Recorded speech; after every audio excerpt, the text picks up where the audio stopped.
Pastor. Yeah, anytime you are the boss, Pak. Okay, I think we can start our webinar ya, the last webinar, Pastor. Yes. Ya baik, Bapak Ibu dan juga teman-teman Fikar sekalian, selamat datang di webinar ke-6 sekaligus yang terakhir yang diselenggarakan oleh GKPS, Kantor Sinode GKPS, lewat Departemen Pembinaan dan Biro Administrasi bekerja sama dengan GLFI. Ini adalah pertemuan terakhir kita dan Bapak Paul Cho tetap akan menjadi pembicara di pertemuan terakhir kita ini. Jadi untuk informasi tentang bagaimana selanjutnya nanti akan kami serahkan kepada Departemen Pembinaan GKPS. Tapi untuk pertama sekali kita akan memulai di dalam doa pembuka. Saya memohon kepada salah seorang dari Fikar Marianti Heviana Purba untuk memimpin kita di dalam doa pembuka. Marianti.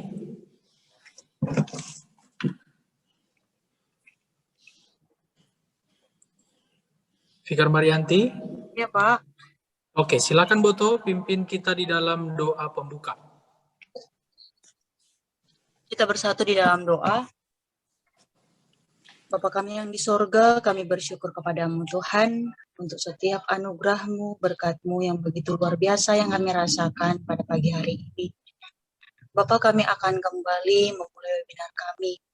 Kiranya Tuhan yang membukakan hati dan pikiran kami, supaya melalui webinar kali ini Tuhan kami semakin dibekali untuk menjadi pemimpin-pemimpin yang berkualitas, pemimpin-pemimpin yang rendah hati untuk masa depan gereja. Terima kasih Bapa, kami ingin serahkan waktu ini kepada Tuhan. Biarlah Tuhan yang berotoritas di dalamnya. Berkati kami semua para fikar, begitu juga dengan pembicara, bahkan pendeta-pendeta kami yang ikut di dalamnya Tuhan. Terpujilah Engkau Bapa, dalam Kristus Yesus kami sudah berdoa dan bersyukur kepadamu. Amin. Amin. Terima kasih untuk Fikar Marianti. Terima kasih Boto. Selanjutnya kami serahkan kepada, ini karena Miss Christine tidak hadir, jadi kembali petugas MC sekaligus translator diserahkan kepada saya ya. Jadi mohon maaf untuk itu kalau akhirnya terlalu banyak ngomong saya pada hari ini. Dan selanjutnya kita akan mendengarkan kata pembuka. Yang pertama dari Departemen Pembinaan dulu, Departemen Pembinaan GKPS, kemudian nanti dari GLFI atau PIC. Kepada Pendeta Putri Saragi kami persilahkan.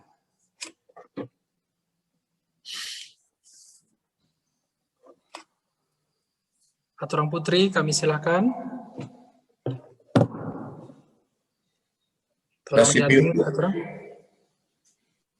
Oke. Terima kasih Pendeta Immanuel yang sudah memberikan kesempatan kepada Departemen Pembinaan, juga kepada pihak GLFI yang masih tetap juga memberikan pembobotan kepada setiap fikar yang ada di GKPS ini. Untuk kawan-kawan fikar, ini adalah menjadi webinar kita yang terakhir untuk tahap ini, tapi sesuai dengan apa yang sudah direncanakan, kita juga memulai dari awal April nanti akan melakukan webinar juga selama 7 kali pertemuan, tentu akan dibawakan oleh Pak Visi juga bersama dengan GLFI. Kami harap kawan-kawan fikar akan tetap bersama dengan kita, bersama dengan GLFI untuk memboboti diri. Yang kedua, sama seperti apa yang telah kita lakukan di 4 webinar sebelumnya, kita tetap menantikan refleksi. Jadi kembali kami mengingatkan kawan-kawan, maaf kalau saya menyampaikan bahwa beberapa refleksi yang saya terima dan saya baca itu belum masuk dalam kategori refleksi. Itu masuk dalam kategori kesimpulan. Jadi tentu kita sudah bisa membedakan apa arti dan bagaimana refleksi dan bagaimana kesimpulan. Jadi saya berharap untuk refleksi pada webinar terakhir ini benarlah dalam bentuk refleksi, karena refleksi kawan-kawan nanti akan kita teruskan kepada Biro Administrasi sebagai bahan dari mereka untuk keberlangsungan perjalanan kefikaran Nasiam. Dan mohon tepat waktu untuk mengirimkan kami tahu bahwa akan ada pergeseran di akhir-akhir ini, pergeseran tempat pelayanan, tapi tolong berikan waktu sedikit untuk menuliskan refleksi dan juga untuk mengirimkan itu ke email saya. Dan yang terakhir, nanti melalui kolom chat mungkin saya akan meminta seseorang yang akan menuliskan ini, rangkaian ini, karena ini terakhir sekali, menuliskan rangkaian sejak dari awal sampai terakhir webinar kelima ini untuk kita muat di dalam AB. Saya pikir itu saja Pak Immanuel, terima kasih.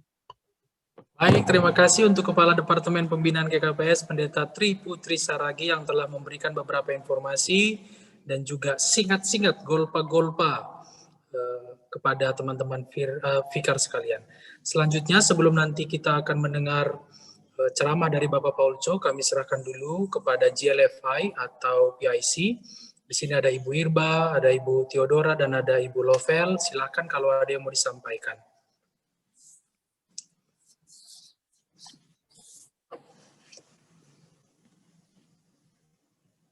Muted, still muted, Lavelle.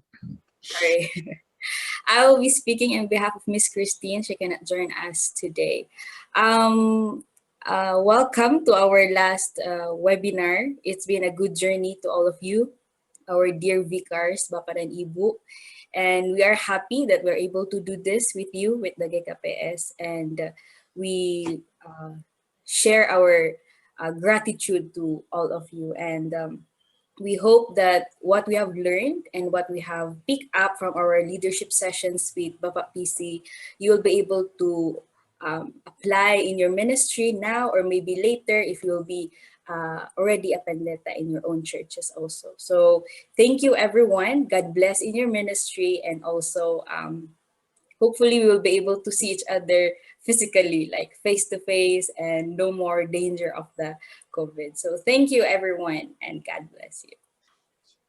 Baik, terima kasih Miss Lovel. Miss Lovel menyampaikan ucapan terima kasih kepada kita dan selamat menjalani webinar ini, dan beliau serta GLFI dan PIC berharap teman-teman Fikar sekalian dapat kapabilitas untuk bisa melayani dengan baik di tempat pelayanan teman-teman Fikar masing-masing. Terima kasih Miss Lovel. Selanjutnya teman-teman, kita akan mulai webinar kita kepada Bapak Paulco. Nanti kami mohon dengan hormat untuk Pendeta Putri Saragi menjadi moderator di sesi diskusi setelah Bapak Paulco menyampaikan ceramahnya. Please, Pastor. Yes, good morning everyone. Good to see you all again. And this will be our last session for a while. Thank you for joining us today. Ya, terima kasih dan selamat pagi, dan sangat senang sekali berjumpa dengan teman-teman sekalian. Ini adalah webinar atau ceramah yang terakhir di hari ini. So at this point, we look at the lesson we learned the last month. It is about the habits of a effective leader. Ya, di pertemuan kita bulan yang lalu, kalau teman-teman ingat, kita berbicara tentang kebiasaan yang efektif dari seorang pemimpin. Alright, the word habit doesn't mean tactic. I have to think what to do. Habit means it's otomatis. Ya, kata habit atau kebiasaan itu bukan berhubungan dengan strategi atau taktik, tapi itu bersifat otomatis, terjadi begitu saja dari seseorang. To develop a habit really takes a lot of effort. Ya, jadi untuk mengembangkan sebuah kebiasaan itu membutuhkan banyak sekali usaha dan panjang. If you have children, you realize you want to teach them good habits. Wow, repeat, you know? And maybe one day when they are older, they have good habits. Ya, jadi sama seperti kalau kita punya anak-anak, kita harus mengulangi sebuah kebiasaan berulang-ulang kepada dia, baru nanti setelah tua, dia akan melakukan kebiasaan itu. But once a child has the right habits, his future is going to be very likely successful. Ya, jika seseorang anak punya habit atau kebiasaan yang baik, maka nanti masa depannya pun akan cerah, teman-teman. For example, a habit of studying every day, habit of revising his studies. Sure, he with good habits, he will go to ITB or UE, likely, right? Ya, jadi habit, misalnya salah satu contoh habit itu adalah kebiasaan belajar, maka dia akan bisa dapat masa depan yang cerah karena mulai dari kecil pun dia sudah memiliki kebiasaan rajin belajar. Jadi kemanapun dia nanti melanjut kuliah, entah ke ITB atau ke UI, sangat besar kemungkinan dia bisa mencapainya. Same with habits for leaders, right? Now, I have worked with leaders in government, in medical, in church, in academia, and you can see almost every successful leader has the same habits. Ya, teman-teman, hal serupa juga lah yang berlaku kepada seorang pemimpin. Saya banyak bekerja dengan pemimpin di rumah sakit, di pemerintahan, dan saya melihat semua pemimpin-pemimpin ini punya habit yang sama, punya kebiasaan yang sama. You go to ITB, you go to UI, and you ask them, what are your habit of studying? All sama. Discipline, revision, revisi, sama. All right? 99% sama. Ya. Teman-teman kalau mau masuk ke ITB, mau ke UI, apa kebiasaan yang harus dilakukan untuk menuju ke sana, maka semua orang akan mengatakan sama saja, yaitu disiplin belajar, kemudian melakukan banyak revisi-revisi, lalu kemudian akan masuk ke kampus yang dituju itu. So today, I hope we will develop habits that will make all of us better leaders. Ya, jadi saya pada hari ini mau menyampaikan tentang habit lagi secara lebih mendalam, sehingga semua dari kita akan menjadi seorang pemimpin yang lebih baik. Alright, let's, Lavelle, can we have the first slide? Yeah, quickly.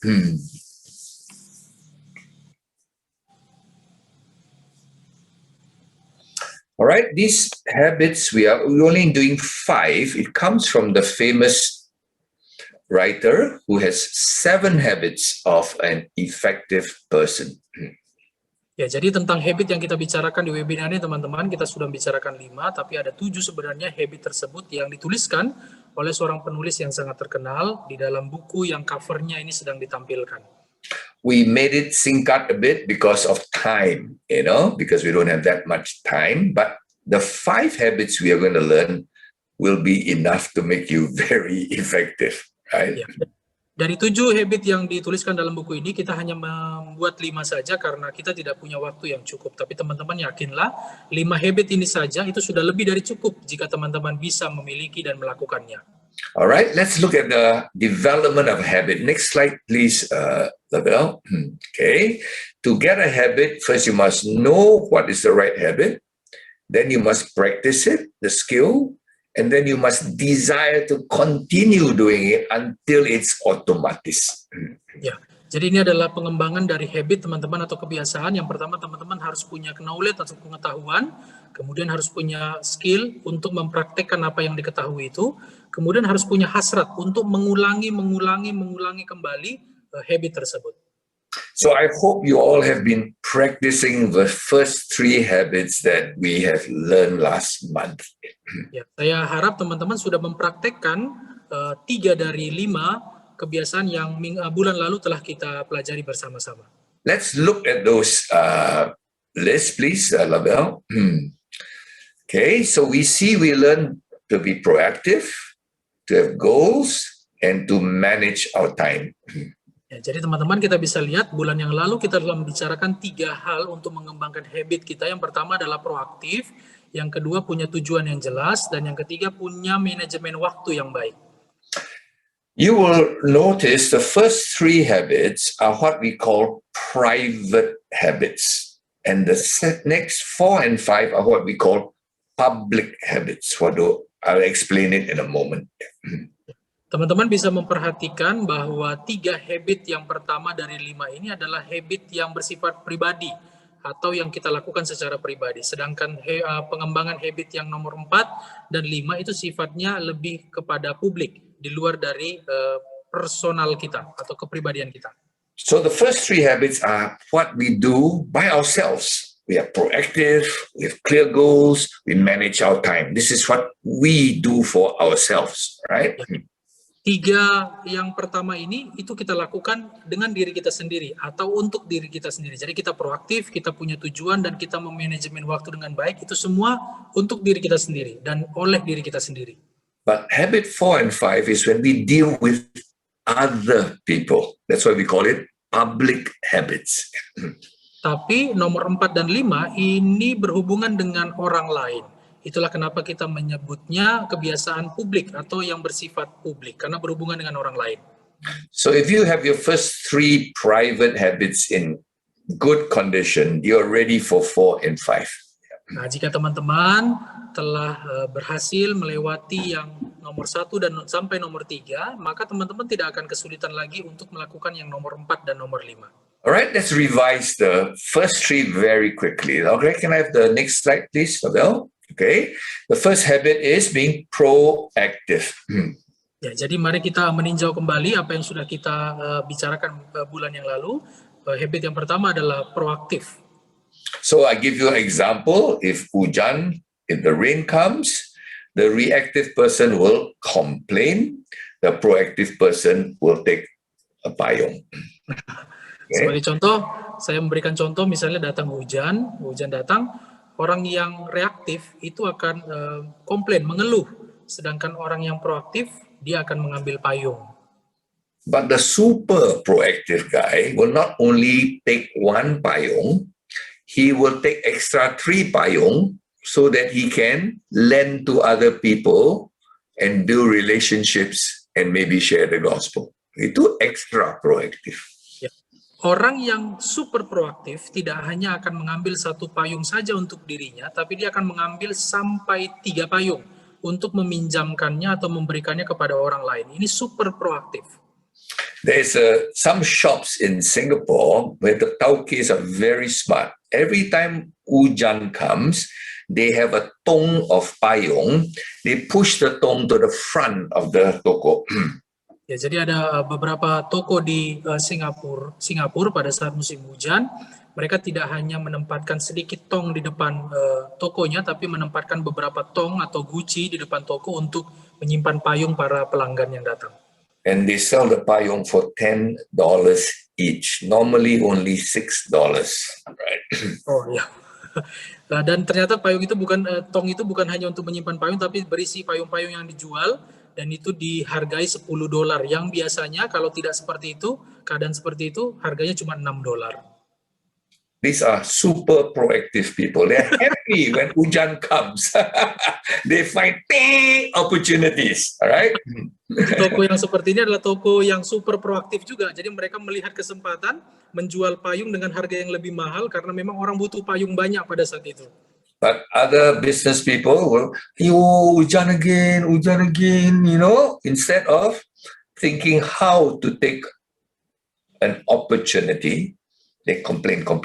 No need to do anything. But if you're proactive, you have to take the payung and push it out. Ya, jadi banyak orang pada saat melihat hujan hanya komplain, aduh hujan lagi. Mereka tidak seperti orang yang proaktif yang langsung mengambil payung dan kemudian memakainya atau bahkan memberikannya kepada orang lain. Alright, so I hope you have developed the habit of being proactive. Every time a problem comes, you say, Lord, you arrange this right? You are in control, right? What should I do? Ya, jadi teman-teman, kita diharapkan bisa mengembangkan habit kita tentang proaktif ini dan kemudian kita bisa bertanya kepada Tuhan tentang apa yang harus kita lakukan terhadap sebuah situasi yang terjadi. Maybe your Eporus sends you to one new place, you don't like this church. What is your typical reaction? Or are you going to say, Lord, you send me, right? Show me what I'm going to do there. Ya, mungkin Eporus kita menempatkan kita ke gereja yang baru, ke tempat yang baru. Bisa saja kita mengeluh, kenapa saya ditempatkan di tempat seperti ini, kenapa saya dipindahkan. Nah, cara yang terbaik bagi seorang yang proaktif adalah bertanya kepada Tuhan. Tuhan, tunjukkan cara kepada saya, tunjukkan jalan kepada saya, apa yang harus saya lakukan di tempat ini. Okay, so the first habit you must have is always saying, God, you allow this. Show me what to do.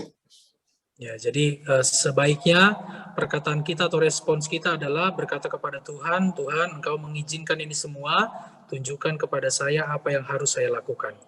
But reactive people don't really believe God is in control. Why? You know, God is still in control. He never lose control. He has reasons for doing things. Ya, tapi orang yang reaktif tidak benar-benar percaya atas kendali Tuhan. Jadi dia selalu bertanya kenapa. Nah, sebenarnya orang seperti inilah yang harusnya menjadi proaktif. Tuhan mengendalikan semuanya. All right. So the second habit is about clear goals. I hope you've developed some television pictures in your mind. At the end of 2021, I want to be televisi come out in your brain. Ya, pengembangan habit yang kedua adalah punya tujuan yang jelas. Nah, teman-teman kalau bulan lalu sudah tahu tentang bagaimana kita menggambarkan seperti televisi tujuan kita ke depan itu, maka kita sudah bisa tahu apa tujuan kita ke depannya nanti.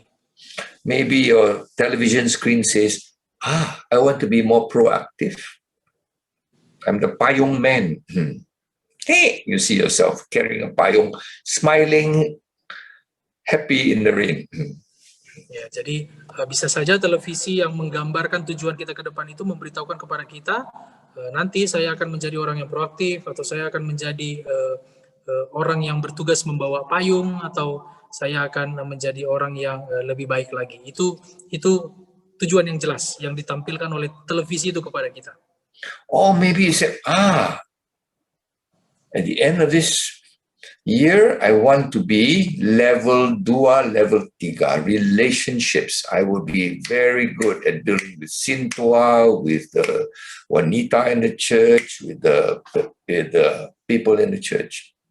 Atau sebagian dari kita juga punya target atau goal di sampai tahun 2021 akhir nanti, saya akan naik ke level kedua atau level ketiga dari relationship atau hubungan itu. Saya akan membangun hubungan yang baik dengan Sintua atau seksi wanita di gereja tersebut.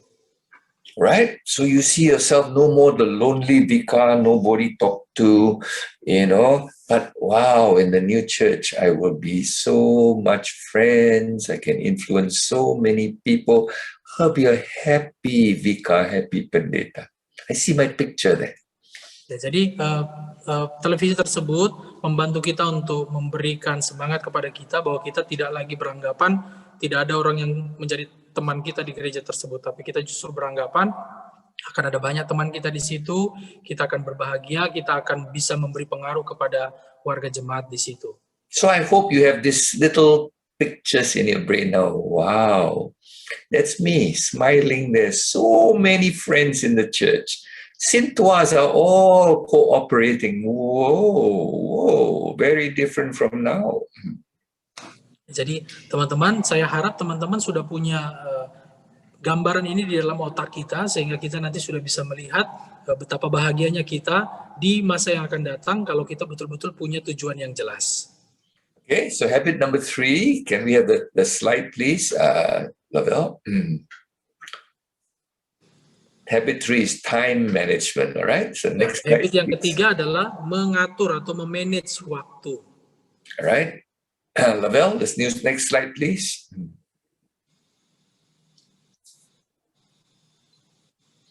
Okay, in time management, is Lavelle there? Are you? Okay, in time management, remember, we have the 4 boxes. Ya, dalam manajemen waktu, teman-teman, kita ingat ada 4 kotak. All right.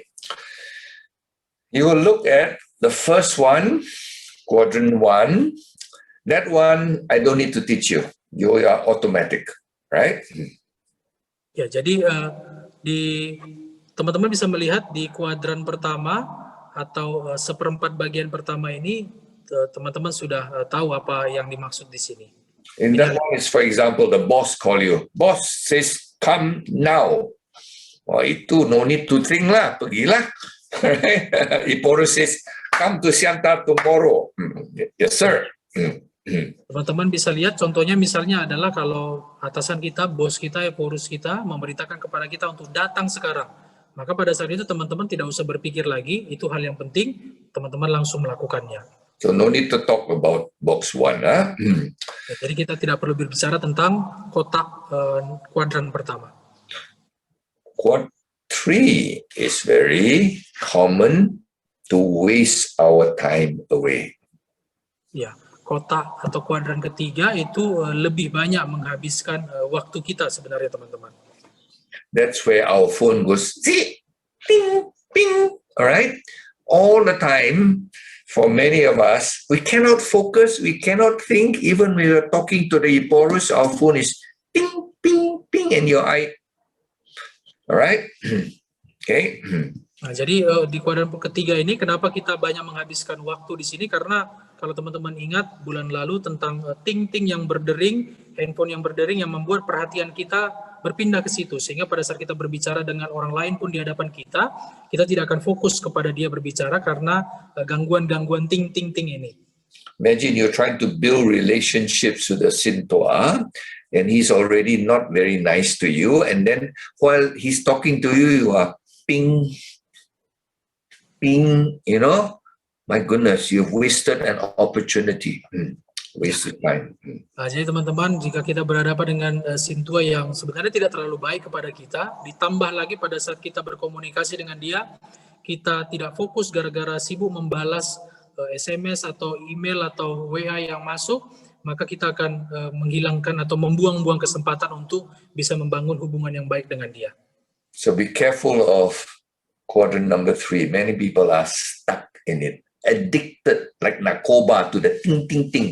When they ting only, they like need the narcoba to buka, right?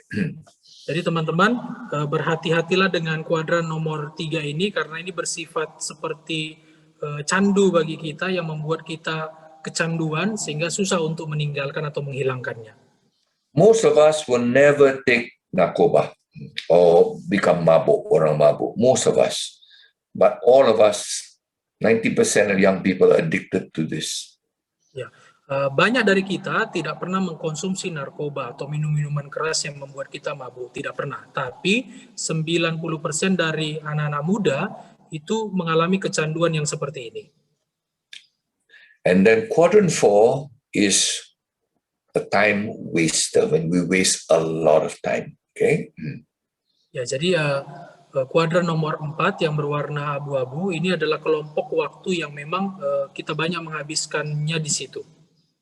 It's not urgent, it's not important, but we spend hours looking Facebook, TV, hours, you know. Ya, dia tidak penting dan dia tidak mendesak, tetapi kita banyak menghabiskan waktu untuk dia. Yang tidak penting dan yang tidak mendesak ini seperti Facebook dan juga Twitter dan yang lain-lain. It's just a habit, just a bad habit. Itu hanya sebuah kebiasaan sebenarnya teman-teman, atau bahkan kebiasaan yang buruk untuk menghabiskan waktu bagi hal yang tak mendesak dan tak penting. So you see quadrant 3, quadrant 4 are just bad habits. Jadi teman-teman bisa melihat kuadran 3 warna biru dan kuadran 4 warna abu-abu ini adalah sebenarnya kebiasaan yang buruk saja sebenarnya ini. Quadrant 2 is the good habit. Kuadran 2 lah yang kita sebut dengan kebiasaan yang baik. You see 3 words there. Ya, teman-teman bisa melihat 3 kata di situ. In quadrant 2, it's not urgent. If you don't prepare, if you don't plan, you don't build relationships, nothing is going to happen now. Ya, teman-teman, kuadran kedua ini memang tidak urgent, tidak mendesak. Jadi kalau teman-teman tidak melakukan persiapan, teman-teman tidak merencanakan sesuatu, teman-teman tidak membangun hubungan, tidak ada yang terjadi sekarang, tidak akan ada yang terjadi sekarang. Untuk saat ini tidak ada dampaknya. You don't read the Bible for 1 week, you don't read the Bible for 2 weeks, for 3 weeks, nothing really is going to happen. Ya, teman-teman tidak baca Alkitab 1 minggu, 2 minggu, 3 minggu, tidak akan ada yang terjadi saat ini. Akibat dari tidak baca Alkitab itu. That's why many pendetas don't read the Alkitab, because it's in quadrant 2. It's not urgent. And if I don't read, nobody knows. So, I don't bother. Ya, jadi itulah kenapa ada banyak pendeta tidak membaca Alkitabnya, karena kalau dia tidak baca Alkitab nggak ada juga yang tahu. Jadi ini tidak urgent, tidak mendesak. Jadi saya tidak mau diganggu atau disusahi atau dikacaukan dengan hal-hal yang seperti ini. Kira-kira begitu pemahaman banyak pendeta. When you get older and you get married and you know relationships between husband and wife are important, but they're not urgent. If you don't spend time with your wife today, she's not going to divorce you, right? 1 week you don't talk to her, she's not going to divorce you. So many times pendetas and their wives, the relationship is very little because it's not urgent and it's not something that's going to, it's important, but it's not urgent. Ya, jadi kalau kita semakin dewasa nanti dan kemudian kita bekerja atau menikah, kemudian kita berkeluarga, tidak urgent untuk berbicara dengan pasangan kita seminggu atau 2 minggu. Jadi kalaupun kita tidak berbicara dengan dia selama seminggu atau 2 minggu, tidak langsung serta-merta dia menceraikan kita atau kita menceraikan dia. Karena apa? Karena itu tidak urgent, tidak mendesak. Tetapi kita sering mengabaikan hal itu. Remember, many pendetas have very horrible marital relationships. Ya, jadi teman-teman harus tahu bahwa ada banyak pendeta yang punya banyak rumah tangga yang menyeramkan. Right? Because it's not urgent, they push it away. Next time. I got no time to talk now, you know. Okay? Karena itu dianggap tidak penting, sehingga itu nanti saja. Itu yang terjadi di tengah-tengah rumah tangga banyak pendeta. And then planning. If you don't plan, not urgent. Planning is never urgent. Ya, jadi teman-teman, kata yang berikutnya adalah planning atau merencanakan sesuatu. Jika teman-teman tidak merencanakan sesuatu, oke, tidak ada yang mendesak atas itu. Oh, this week I better meet all the Sintuas to build relationships. You plan that. Next week I'll meet this lady and this important person to build relationship. You plan. You don't plan. 1 week, 2 weeks, 3 weeks. Maybe next time. All right? And soon, nobody in the church likes you. Jadi teman-teman bisa merencanakan misalnya minggu ini apa yang harus dilakukan, minggu depan apa yang harus dilakukan terhadap Sintu atau yang lain. Jadi teman-teman bisa merencanakan itu. Tapi kalau teman-teman tidak merencanakan sesuatu, teman-teman pasti akan nanti saja, menundanya, nanti saja, dan orang-orang tidak akan menyukai teman-teman karena sifat atau kebiasaan seperti itu. So look at quadrant 2 again. Prepare by knowing your Bible, by learning good skills, leadership skills. Prepare. It's important. Ya, jadi mari lihat kembali kuadran nomor 2 yang berwarna hijau ini, kotak warna hijau ini. Teman-teman harus mempersiapkan bahan khotbah nasiam teman-teman, dan juga harus membaca, menyiapkan itu dengan sangat baik supaya nanti teman-teman tidak kerepotan karenanya. Build relationships as a pendeta. You must build relationships with your people, right? It's important. Nah, dan teman-teman juga harus tahu bahwa teman-teman harus membangun hubungan yang baik dengan warga jemaat teman-teman. Karena teman-teman adalah seorang pendeta nantinya yang memang sangat penting untuk membangun hubungan yang baik dengan semua warga jemaatnya. When you become a pendeta, you have to plan for your church. Otherwise, the 5 years will just pass and you've done nothing useful. Just every minggu do the same thing. You must plan. Teman-teman, kalau nanti sudah menjadi pendeta, teman-teman harus merencanakan sesuatu terhadap gereja teman-teman. Baik itu rencana jangka pendek ataupun rencana jangka panjang sampai 5 tahun. Teman-teman tidak bisa melakukan hal yang sama saja, rutinitas saja seminggu 2 minggu tanpa merencanakan jauh ke depan. Alright? So please don't have the candu of quadrant 3 and quadrant 4. You're all already, I think many of you are already addicts. Ya, teman-teman, tolong untuk tidak kecanduan di kuadran ketiga dan kuadran 4. Tolong tidak membuang banyak waktu di situ. The average Singaporean spends 8 hours a day looking at his Facebook, Instagram, and other things. Ya, rata-rata orang Singapura dalam satu hari menghabiskan 8 jam untuk melihat Facebook atau media sosialnya. 8 jam sehari rata-rata orang Singapura. Even the narcoba guys doesn't spend 8 hours No. This is the addiction of this generation, 21st century. Ya, bahkan seorang yang kecanduan narkoba sekalipun tidak sampai 8 jam secara terus-menerus menghabiskan waktunya untuk mengkonsumsi narkoba. Tapi lebih bahaya daripada itu, ada orang di luar sana yang kecanduannya lain, yaitu menghabiskan waktunya 8 jam sehari untuk hal-hal yang tak penting dan tak mendesak. And the average Singaporean spends very little time on quadrant 2. Ya, jadi teman-teman, rata-rata orang Singapura justru sedikit memberikan waktunya untuk kuadran nomor 2. That's why out of 100 people, one is the leader, the other 99 are Itulah kenapa dari 100 orang hanya satu pemimpin dan 99-nya tidak bisa berbuat apa-apa. wrong habits, no future. Ya, kalau punya kebiasaan yang salah, maka tidak akan ada masa depan. All right, so these are the revision of the 3 personal habits I hope you will develop. Teman-teman, inilah revisi kita terhadap 3 habit yang bulan lalu telah kita bicarakan bersama-sama. Saya berharap teman-teman sudah mengembangkan ketiga habit ini. Once it's a habit, nobody can steal from you. Ya, sewaktu sesuatu sudah menjadi habit teman-teman, maka habit tersebut tidak akan bisa dicuri oleh orang lain dari diri teman-teman. Sometimes you wish, oh, I wish my bapak give me a lot of money. You have a lot of money, you can waste the money cepat-cepat. Ya, kadang kita berdoa kepada Tuhan untuk Tuhan memberikan banyak uang kepada bapak kita. Lalu setelah bapak kita punya banyak uang, maka uang tersebut bisa dengan cepat kita habiskan. But if good habits, nobody can take it away from you. Ya, jika teman-teman punya kebiasaan yang baik, tidak ada orang lain yang bisa mencurinya atau mengambilnya dari teman-teman.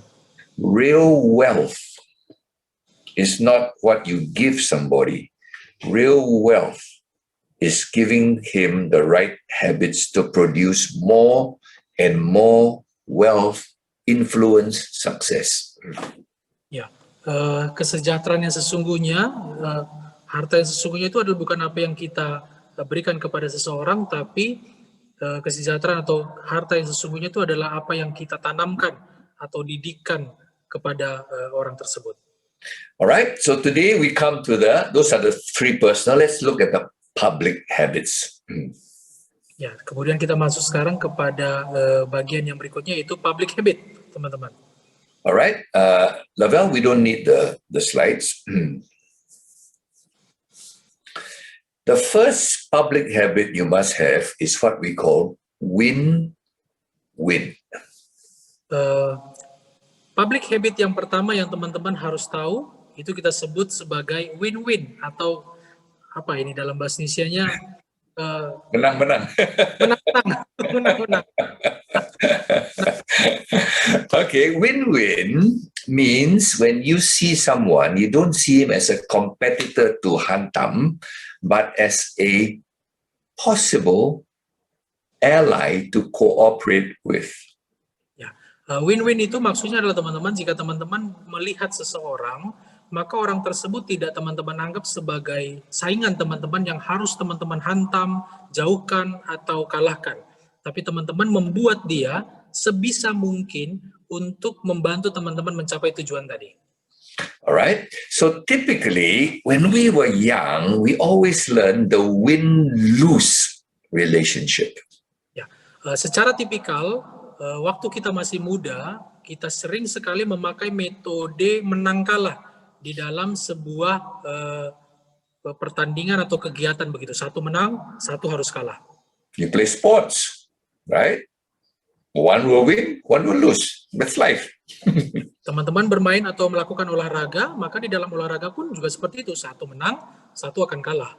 You play computer games, one will win, one will lose. Teman-teman main game di komputer, maka hasilnya nanti satu akan menang, satu akan kalah.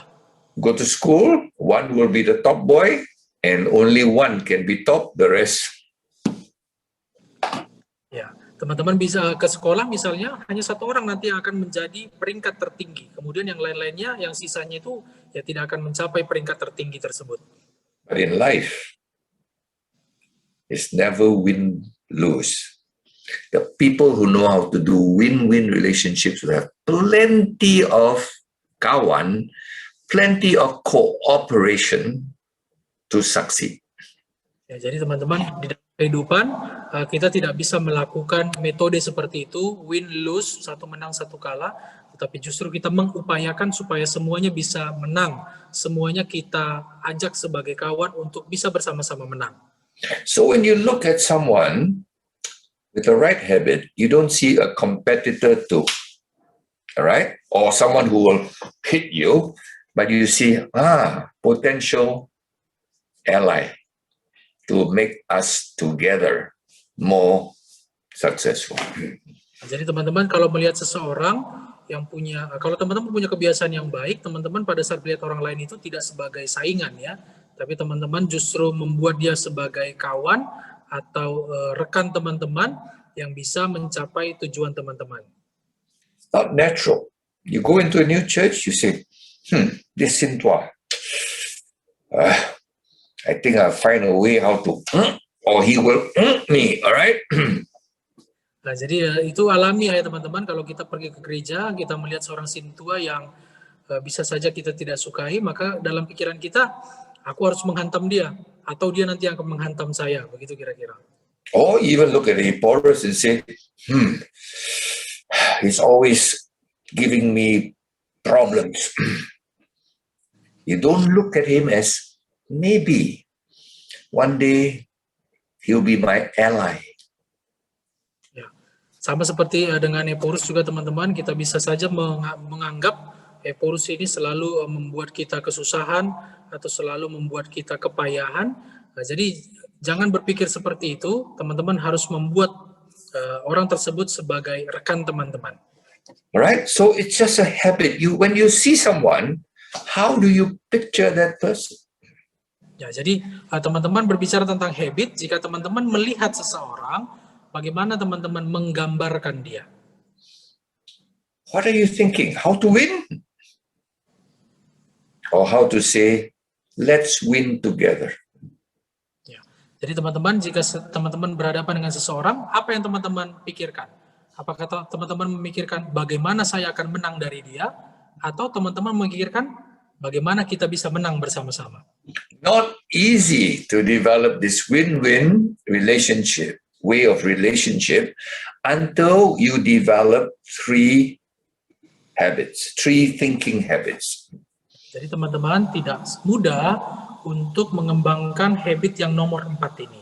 Tapi jika teman-teman sudah mengembangkan habit nomor 1, 2, dan 3 tadi, maka untuk habit nomor 4 ini teman-teman tidak akan kesulitan. Habit number, you have to think that I can never succeed in the world by myself. It's impossible. Ya, teman-teman bisa saja berpikir atau beranggapan bahwa saya tidak pernah sukses di dalam semua yang saya lakukan, atau saya tidak bisa menggantikannya, begitulah kira-kira teman-teman. I go to church, I may be a brilliant pendeta, top boy in STT, but when I go into the church, I need the Sintua to cooperate. I need everybody. The more people I can cooperate with, then I will succeed as a pendeta. Ya, jadi kalau teman-teman melihat ada pendeta di sebuah gereja yang sangat baik, sangat terkenal, sangat disukai oleh warga jemaat, lalu teman-teman datang dengan tidak seperti itu, tapi teman-teman membangun hubungan yang baik dengan para sintua, dengan konsisten menjalin hubungan dengan mereka, maka teman-teman nanti akan bisa menggantikan pendeta tersebut. Second, you must believe the Christian philosophy is not winning and beating people, but helping people. You help others, they help you. You help others, it's Christian principle. Jadi teman-teman, filosofi di dalam kekristenan itu bukanlah kita harus menangi sebuah pertandingan lalu kemudian menghantam orang lain, tidak. Filsafat atau filosofi atau prinsip di dalam kekristenan adalah kita menolong orang lain, maka orang lain pun akan juga menolong kita. Kita menolong orang lain, maka orang lain pun juga akan menolong kita. Then when you have this attitude that I cannot succeed alone, and God put me here to work with others, you have this too, then now you need to ask how to do it.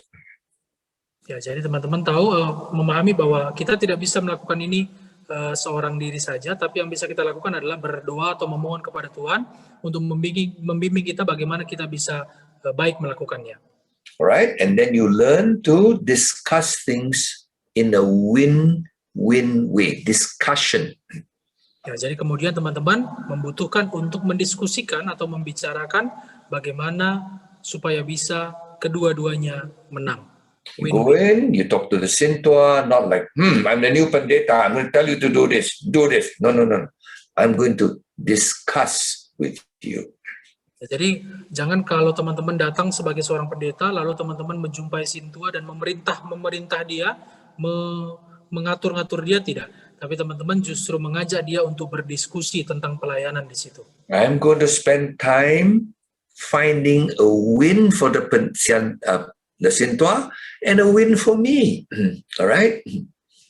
Ya, jadi dengan demikian saya akan bisa mendapatkan kemenangan untuk saya dan kemenangan juga untuk Sintua tersebut karena kami sudah mengawalnya dengan mendiskusikan hal-hal di dalam pelayanan.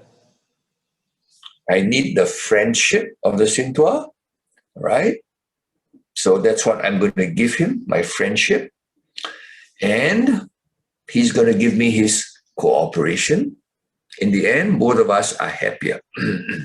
Jadi di awal saya membutuhkan pertemanan kepada Sintua tersebut, saya menjalin hubungan pertemanan dengan dia. Balasannya adalah dia bekerja sama dengan saya di dalam pelayanan, lalu di ujungnya kami akan bahagia bersama-sama. But then some people will say, Pak, this Sintua, he always want to take more, all right? That's why I don't like him.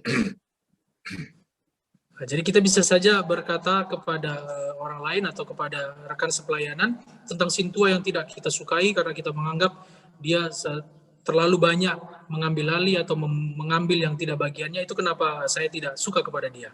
He wants so much of my time. He wants me to do many things and then he help me a little bit only. Dia menghabiskan banyak waktu saya, dia merepotkan saya, tapi dia hanya sedikit saja memberikan waktunya untuk menolong saya. Right? So I'm going to teach an example here about an experiment about how we think in the wrong way. Okay, I'm going to teach you now. Ya, jadi teman-teman, saya akan memberikan contoh kepada teman-teman bagaimana kita bisa saja berpikir dengan cara yang salah terhadap orang-orang tersebut. This experiment has been done in many countries by university students to learn how the wrong way of thinking, right? This experiment is a very common experiment. Ya, jadi eksperimen ini telah selesai dilakukan di banyak negara oleh oleh universitas tentang bagaimana cara berpikir orang yang salah. A student is given, let's just say, 1 juta rupiah. He's given by the university for this experiment 1 juta rupiah. Untuk eksperimen ini, para murid diberikan universitas sebanyak 1 juta untuk setiap murid. He's given this 1 juta to go out and share it with someone, okay? And if that one he shares it with says, good, thank you, then the 1 juta is given by the university. This student has succeeded in the experiment. Ya, jadi 1 juta itu dipakai untuk apa? Para murid ini atau para mahasiswa ini disuruh pergi keluar dan memberikan uang 1 juta tersebut kepada orang yang mereka jumpai, dan jika orang tersebut mengatakan terima kasih kepada mahasiswa yang diberikan uang tadi, maka mahasiswa tersebut dalam eksperimennya telah berhasil. Right? So the student goes out with his 1 juta in his pocket. Then he goes to the first fellow he sees. He said, I have been given 1 juta by the university. If I give you something and you accept it, then the 1 juta is ours. Right? So he explains to this guy. Ya, jadi dia pergi, kemudian dia mencari orang bahwa jika saya memberikan 1 juta ini kepadamu dan engkau mengatakan terima kasih, maka saya berhasil, lalu kemudian uang 1 juta ini akan menjadi milik kita. So he says to this other student, I'll give you 100,000. And the student almost always was, the other person almost always will say, nope, not fair. You got 900,000, I got 100,000. Not fair. Oke. Lalu respon dari orang yang didatangi mahasiswa ini adalah, oh tidak, saya akan memberikan kepadamu 100.000 saja, 900.000 kepada saya. Lalu mahasiswa berkata atau murid ini berkata, oh itu nggak adil. Kalau saya hanya menerima 100.000 dan Anda menerima 900.000. And then this guy tries to explain to him, but you get 100,000 for nothing. Why you don't want 100? You say no. You don't get, I don't get. You bodoh. Lalu mereka akhirnya berdebat, Anda tidak bisa mendapatkan 100.000 untuk yang tidak Anda lakukan. Jadi lebih baik Anda tidak dapat apa-apa, saya tidak dapat apa-apa. And you know what? The other person will say, I don't care. Not fair. Ya, dan orang yang didatangi mahasiswa ini berkata, aku nggak peduli, itu nggak adil buatku. Bodoh, he got 100,000 free, he can go makan-makan after that. Bodoh guy. But most of us are bodoh. Ya. Jadi teman-teman, orang tersebut adalah orang yang bodoh, karena sebenarnya dia bisa saja dapat 100.000 tanpa melakukan apa-apa, tapi dia gara-gara itu menganggap tidak adil, akhirnya dia tidak terima uang 100.000 itu dan sia-sialah tidak dia terima apa-apa dari mahasiswa tersebut. The experiment goes, another one will go and say, I give you 200,000. And 90% will say, no. Aduh, you don't want 200,000 free? No. Dan eksperimen itu kemudian berganti lagi dengan cara memberikan 200.000 kepada orang tersebut secara gratis. Tetapi orang tersebut tahu ini uang 1 juta, tapi kenapa 200.000 saja yang aku terima, maka dia menolak. Ini nggak adil, aku kalau dapat 200.000 nggak adil. All over the world they do this experiment and they find how bodoh people are. Jadi eksperimen ini dilakukan di banyak tempat, di banyak lokasi hanya untuk membuktikan betapa bodohnya orang-orang. Alright? Now that's talking of us. Many times when we cooperate, it's not 50-50 lah. Very rare. Ya, jadi teman-teman, hal ini mau menggambarkan kepada kita bahwa ya memang kadang di dalam kehidupan seperti itu kita mengharapkan untuk bisa dapat 50-50, adil begitu. But even if it's 90-10, 10 is better than kosong. Tapi 50-50 itu juga sama saja halnya dengan 90-10. Yang penting 10 itu ada bagiannya daripada kita mendapatkan 0 sekalipun. So if you have this habit of understanding that if I just cooperate with someone, even if I get 10% benefit, better than kosong lah. Nah, jadi teman-teman, inilah dampak positif dari bekerja sama dengan orang lain. Karena walaupun kita hanya mendapatkan 10% keuntungan dari kerjasama tersebut, itu jauh lebih baik daripada kita tidak mendapatkan keuntungan sama sekali. How easy is to make everything 50-50? No, very rare lah, right?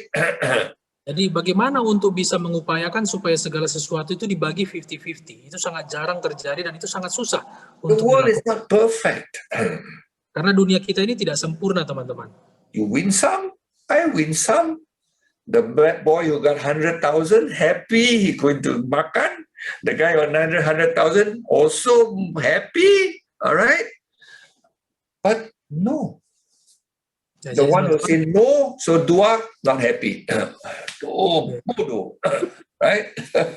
jadi teman-teman, hal eksperimen tadi sekali lagi menggambarkan kepada kita betapa bodohnya kita, karena gara-gara tidak terima hanya mendapatkan 100.000, 200.000, akhirnya sama sekali tidak mendapatkan apa-apa. Padahal itu jauh lebih cukup karena tidak melakukan apa-apa bisa dapat uang 100.000, 200.000.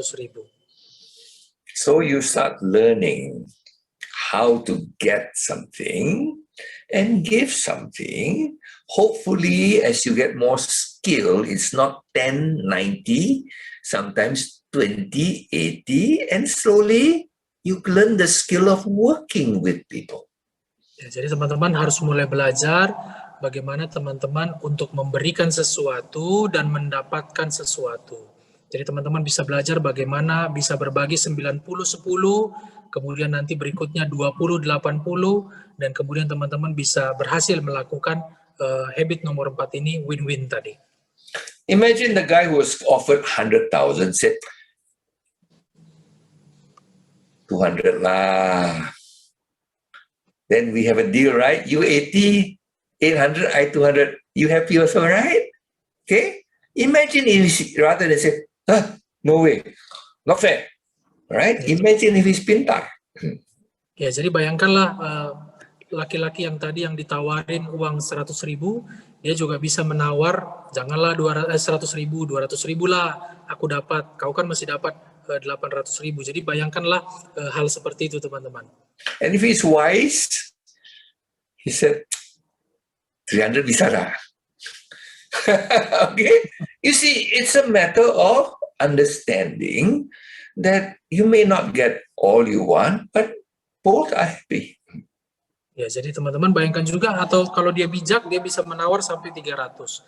Jadi hal tersebut menggambarkan kepada kita bahwa memang hal-hal seperti ini bisa terjadi di tengah-tengah hidup kita, dan kita banyak belajar dengan hal-hal seperti ini. This is not like playing sepak bola, winner, loser. No, two can come out smiling. Ya, jadi teman-teman jangan sekali lagi anggap ini seperti permainan olahraga atau sepak bola yang satu harus menang, satu harus kalah. Tidak, dalam dunia pelayanan, bekerja sama dan membangun hubungan itu tidak bisa seperti itu. So, habit number 4 is stop thinking win-lose. Ya, jadi habit nomor 4 itu berhenti memikirkan siapa yang kalah dan siapa yang menang. Often and very, very often we can all win if we know how to think right, discuss right. Ya, jadi teman-teman, kita harus mengembangkan diri kita untuk berpikir dengan baik dan mendiskusikan juga dengan baik untuk mencapai win-win tadi itu. Okay, so I hope this is habit number 4. You will develop it, all right? It's not easy because all your life it's always win-lose. Ya, jadi teman-teman, inilah habit nomor 4 yang memang tidak mudah untuk kita lakukan, karena sebagian besar dimensi kehidupan kita itu berbicara tentang menang dan kalah. Okay, habit number 5 is understand before you speak. Ya, habit nomor 5 yang terakhir adalah memahami atau mengetahui dulu sebelum kita berbicara. You know, there are 4 skills everyone has to learn in life, okay? The first one is speaking, like a child, speaking, okay? Second skill is reading, then writing, and then listening. Jadi teman-teman, hal ini sama seperti kalau kita memahami 4 aspek atau 4 bagian dalam berbicara atau berkomunikasi. Yang pertama adalah berbicara, yang kedua adalah menulis, yang ketiga adalah speaking, reading and writing, yeah. Membaca, dan yang terakhir adalah mendengar, teman-teman. Okay, the first 3 you probably were taught by your parents how to speak properly, all right? Ya, 3 hal yang pertama itu tadi, berbicara, menulis, dan membaca, itu, sorry Pastor? Yeah, the first 3, your parents spend time teaching you, how to speak, how to read, how to write. Wow, a lot of effort to teach you. Ya, 3 hal pertama ini adalah 3 hal yang orang tua kita banyak habiskan waktu untuk mengajar kita. Dia mengajar kita cara berbicara, dia mengajar kita cara menulis, dia mengajar kita cara membaca. In school is the same. They teach you these 3. Ya, di sekolah juga seperti itu. Para guru juga mengajarkan kita ketiga hal ini. How many of you have gone for a class how to listen? Ya, tapi ada berapa orang dari teman-teman yang pernah mengikuti kelas mendengar? Nobody has got a class on listening. Nggak ada orang yang pernah mengikuti atau mengalami kelas mendengar. And most of us are very poor listeners. Ya, dan banyak dari kita sekalian ini sangat buruk di dalam mendengar. That's why the world is full of misunderstanding between husband and wife, Iporus and Pendeta, Sintuar and Pendeta. There's plenty of misunderstanding because we don't listen to each other. Itulah kenapa di dunia ini ada banyak sekali kesalahpahaman, baik antara Ephorus dengan pendeta, suami dan istri. Karena apa? Karena ada banyak orang tidak mau mendengarkan. Right? So learning to listen Jadi before teman-teman, belajarlah untuk mendengar sebelum listen to someone, understand what he's really saying before you open your mouth and say something. ya, belajarlah untuk mendengarkan orang lain dan pahamilah apa yang dia katakan sebelum teman-teman mengucapkan sesuatu kepada dia. There are 4 ways of listening. Ya, jadi ada 4 cara untuk mendengar. One is you ignore the person. I don't want to listen to you. Ya, kategori pertama dari mendengar adalah menyangkal atau menolak orang yang berbicara kepada kita. Saya tidak mau mendengarkan kamu. Okay. Category number 2 is I pretend to listen to you. Kategori nomor 2 adalah saya berpura-pura mendengarkan kamu. When you're talking, I say, but actually I'm looking at my Facebook. Yeah. All right? Pretending. Jadi pada saat dia berbicara, respons kita hanya padahal kita sambil main Facebook, main media sosial. Jadi kita berpura-pura mendengar dia. Number 3 is selective listening. I listen to you. The things I like to hear, I listen. The things I don't like to hear, masuk sini, keluar sini. All right? Yeah. Kategori pendengar yang ketiga adalah pendengar yang memilih atau pendengar yang selektif terhadap apa yang mau didengarkan. Kalau Anda berbicara tentang ini, oke, saya dengarkan. Tapi kalau Anda berbicara tentang itu, saya tidak akan mendengarkannya. Of course, category 4 is paying attention. Listening. I'm really listening to you. The fourth one. Fourth one, yeah. Ya, tipe pendengar yang keempat adalah pendengar yang memang memberikan perhatian kepada orang yang berbicara kepada dia. Remember, you can listen, you can hear sound, kata-kata with your ears, but you really understand with your head. You listen to him and you're thinking, what is he really feeling?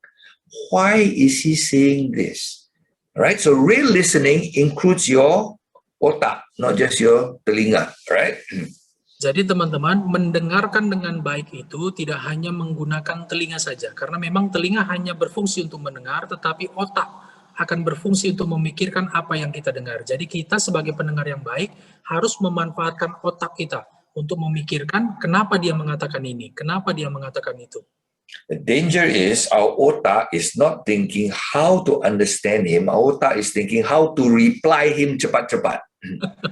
Yang berbahaya adalah otak kita bekerja bukan untuk mendengarkan dia, tapi otak kita bekerja dan memerintahkan kita untuk mendengarkannya cepat-cepat supaya selesai. He's talking, in my brain I'm preparing my speech to talk back. Ya, sehingga pada saat dia berbicara, otak saya bekerja menyiapkan kata-kata untuk membalas perkataannya, bukan untuk memikirkan kenapa dia mengatakan seperti itu. That's why husband and wife quarrel. They don't really understand each other. Itulah kenapa suami dan istri akhirnya bertengkar karena memang tidak memahami satu sama lain. The wife says, husband listen, not really listening to her problems, but listening how to reply. Back again. All right? And she's not listening to him. She and then after a war. Nah, jadi teman-teman, seorang istri misalnya berbicara kepada suaminya diam karena memikirkan apa balasan dari perkataan istrinya. Dia bukan memikirkan bagaimana memahami istrinya yang mengatakan hal tersebut. Itulah kenapa akhirnya ujung-ujungnya bertengkar.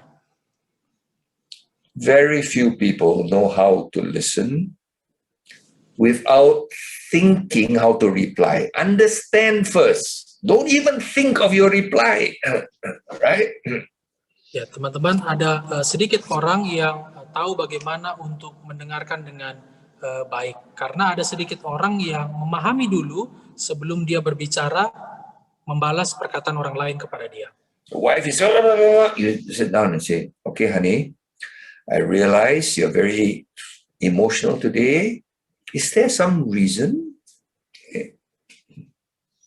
Ya, jadi sebaiknya kalau sebagai orang pendengar yang baik, setelah misalnya istrinya berbicara kepada dia, lalu responsnya adalah, ya istriku, aku mendengarkan. Apakah ada lagi alasan atau yang mau dikatakan? Begitu kira-kira. And then she says one reason. I said, then you say, is that all? Maybe something else makes you even more angry? Try to understand first. Jadi jika istri tersebut menyampaikan alasan kemarahannya yang kedua, lalu jawaban kita sebagai pendengar yang baik adalah, apakah hanya dua itu saja? Apakah ada yang lain? Apakah ada hal lain yang membuatmu tidak senang? Nah, jadi cobalah untuk mengerti atau memahami dia. I used to train doctors, and some of the worst doctors are people who don't listen. They're pintar, but they don't listen. Ya, jadi saya terbiasa berlatih di dalam dunia medis karena saya dokter, dan saya bilang ada banyak dokter yang tidak baik dalam mendengar, padahal mereka pintar. Someone comes in and said, "Doctor, I got cough, I got fever. Huh? COVID. Pergi hospital."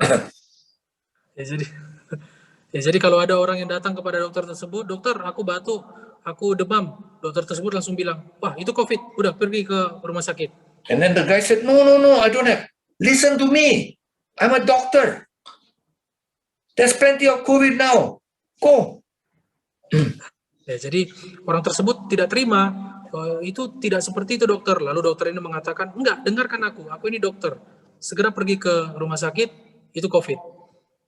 You see, the doctor's most important skill is to listen why he got the cough, how long he got the cough, how high the fever, to ask 100 questions first before making a decision.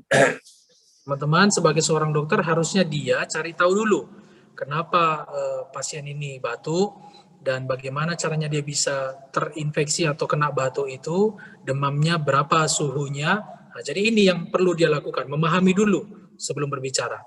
Alright? Now, would you like to go to a doctor who just, before you can finish speaking, he tell you the solution already? Slowly, doctor. Okay? Nah, jadi teman-teman juga bisa membayangkan atau pernah mengalami hal seperti itu. Sebelum teman-teman selesai berbicara, menerangkan riwayat penyakit teman-teman kepada dokter, tapi dokter tersebut sudah langsung memutuskan pembicaraan dan memberikan diagnosa. Maka respons teman-teman pasti tidak akan simpati kepada dokter yang seperti itu. Most of us are like that. Ya, When we hear something, reaction already. I'm ready to give you solution. Ya, jadi banyak dari kita seperti dokter tersebut yang langsung memberikan reaksi kepada orang yang berbicara kepada kita tanpa memahaminya terlebih dahulu. Okay?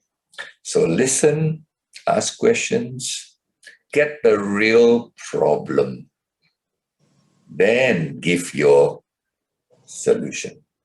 Ya, jadi dengar dengan baik, baru kemudian pahami apa masalahnya, lalu kemudian teman-teman berikanlah solusi yang terbaik. Okay, so let's look at Lavelle. Can we see the 5 habits again? The list of the 5 habits, all right? So proactive, set goals, and time management. This is personal, right? Ya, jadi ini teman-teman klasifikasinya habit nomor 1 sampai dengan habit nomor 5. Okay, the first 3 are personal. Ya, dari nomor 1 sampai nomor 3 itu sifatnya personal, pribadi. 4 and 4 is how we respond, how we work with other people. Ya, 4 dan 5 itu bagaimana teman-teman merespons orang lain yang berkontak atau berkomunikasi dengan teman-teman.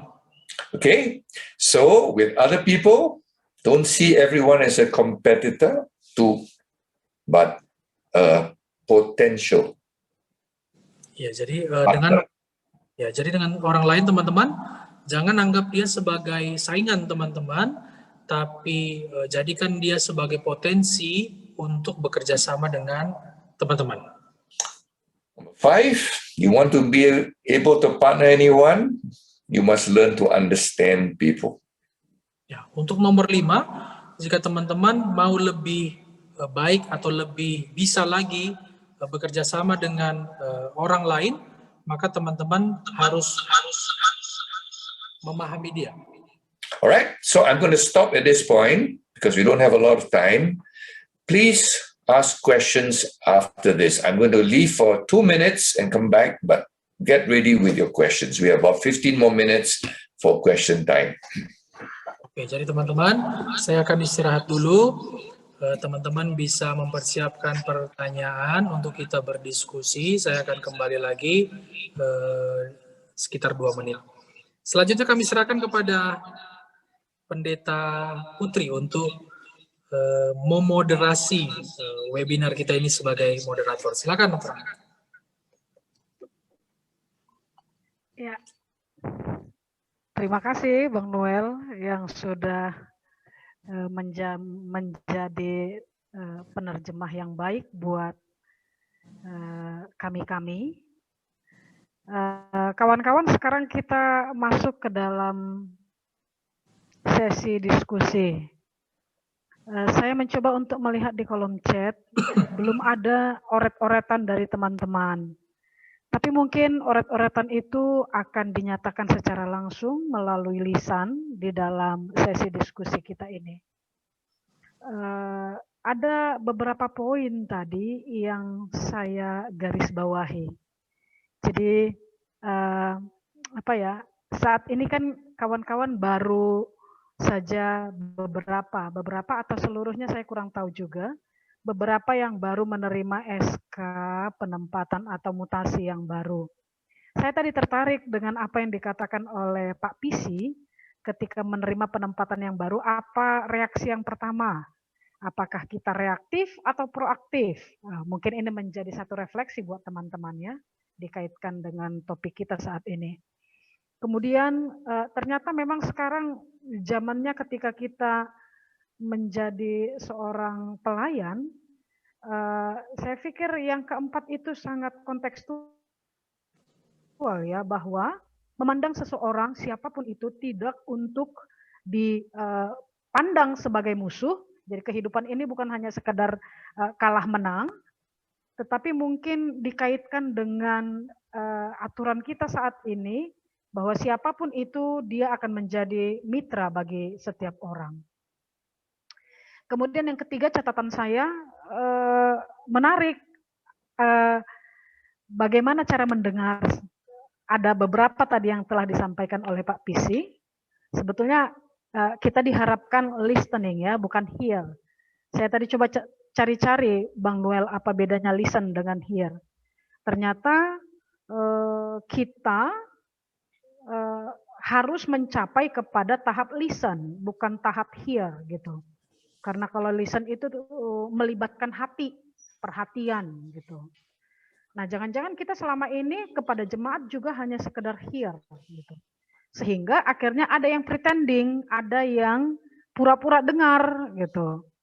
Jangan-jangan ketika kita pretending itu kita masih kepada tahap kedua.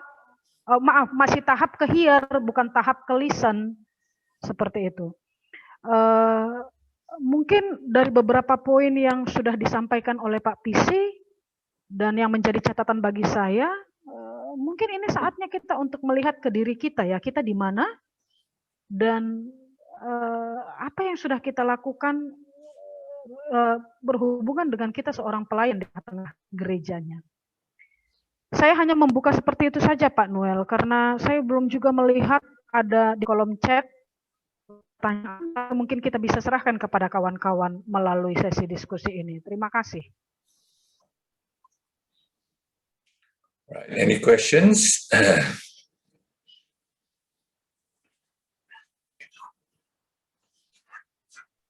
Iya, Kristi, saya melihat di sini Kristi ada raise hand ya. Silakan langsung saja, Nang.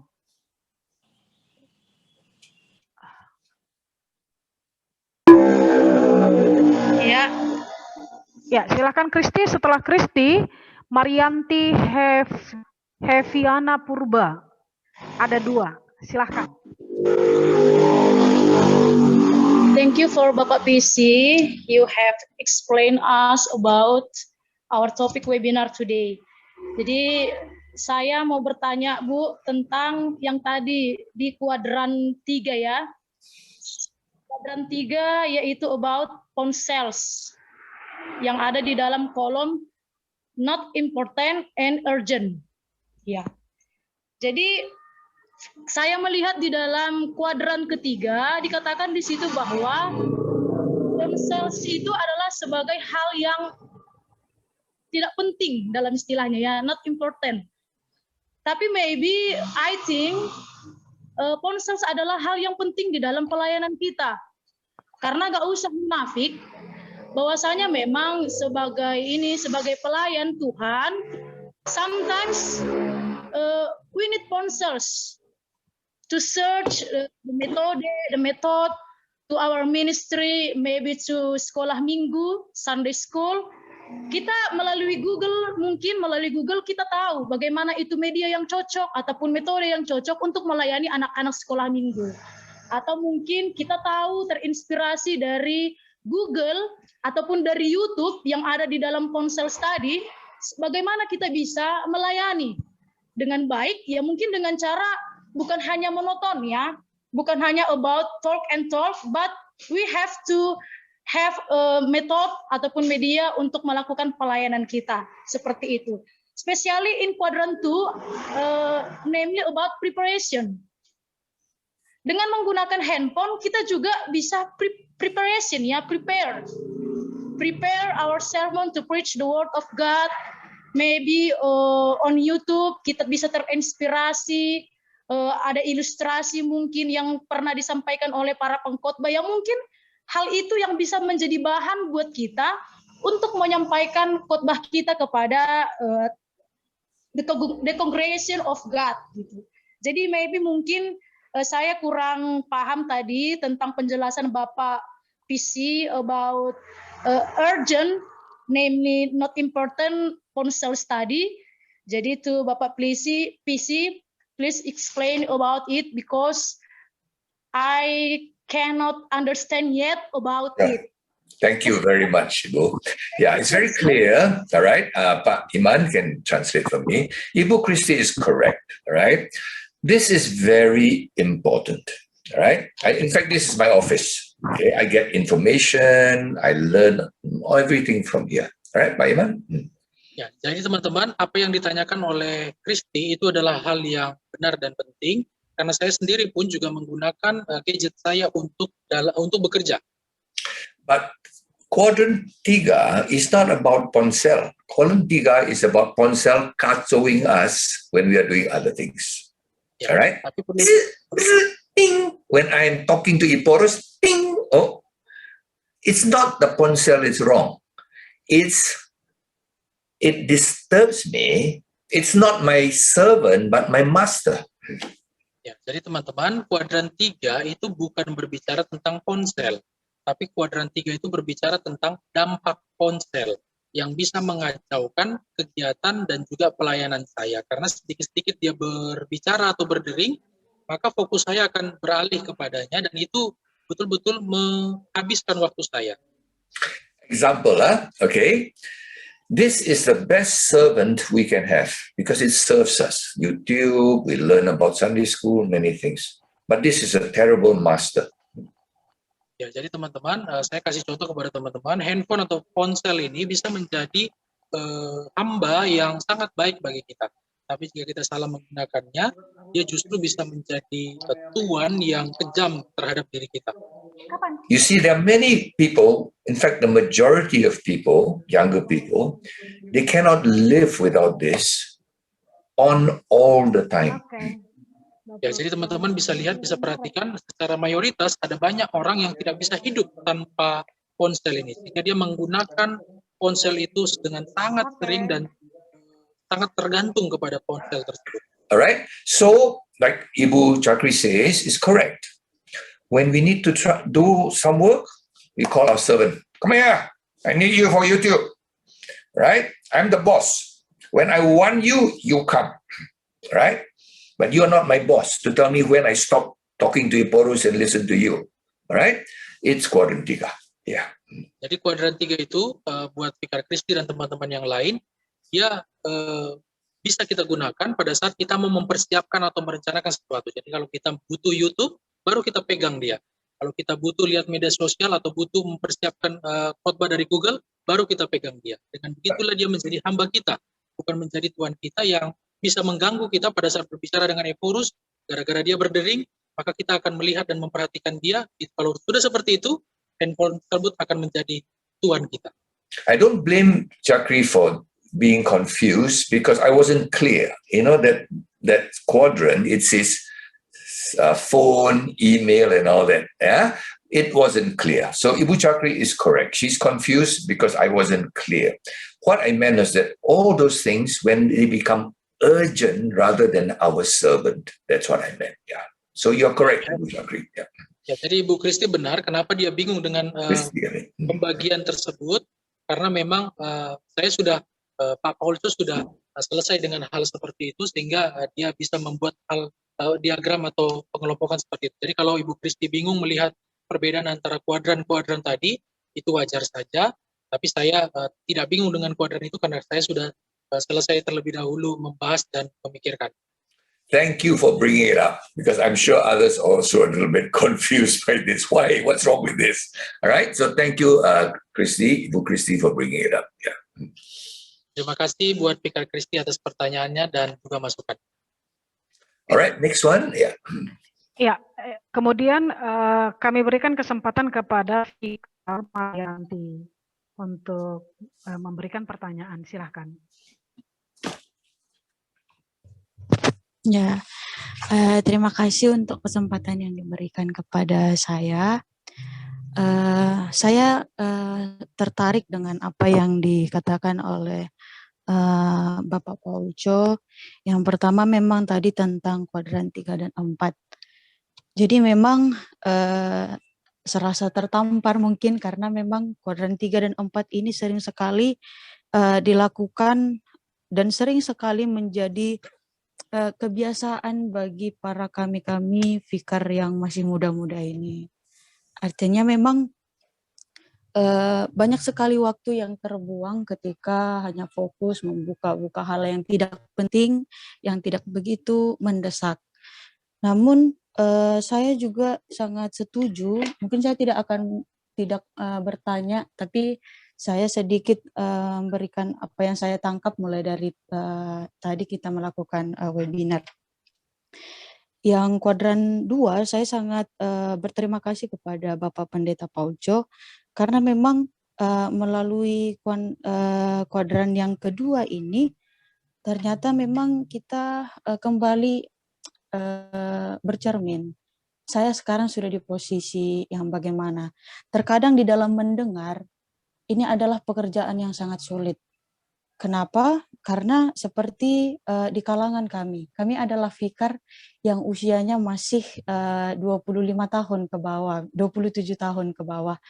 Jadi kalau di usia kami bertemu dengan orang-orang di jemaat seperti Sintua yang misalnya usianya yang sudah 50 tahun ke atas.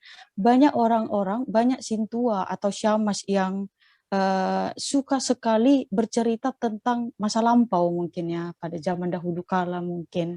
Dan terkadang banyak juga di kalangan kami ini yang tidak suka mendengarkan itu. Artinya memang kalau sudah diperhadapkan dengan situasi yang demikian, pasti suka tidak suka harus menjadi pendengar yang baik. Tapi yang menariknya adalah apakah kita hanya menjadi pendengar yang melibatkan hati atau hanya yang pura-pura mendengar?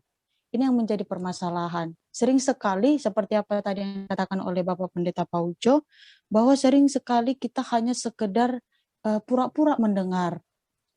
Pura-pura mendengar dan itu malah lebih menyakitkan kepada orang yang sedang berkomunikasi dengan kita.